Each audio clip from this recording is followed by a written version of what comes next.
TTD laddu వివాదంలో ఈఓని నివేదిక కోరింది ప్రభుత్వం. నేడు ప్రభుత్వానికి నివేదిక ఇవ్వనుంది టీటీడీ ఈఓ. నివేదిక అందిన తర్వాత చర్యలు తీసుకోబోతోంది.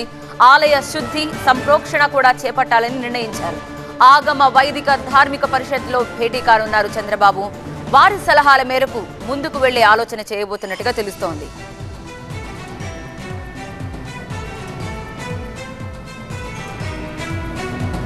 ఒక్కసారిగా లడ్డూ వివాదం ప్రపంచంలో లడ్డూ ప్రసాదానికి సంబంధించిన ప్రతి ఒక్కరూ కూడా అంటే తిరుమల క్షేత్రాన్ని దర్శించిన భక్తులందరూ ప్రపంచవ్యాప్తంగా ఉంటారు. వారందరి మనోభావాలు దెబ్బతిన్నాయనే వాదన ముఖ్యంగా ప్రభుత్వం వినిపిస్తోంది.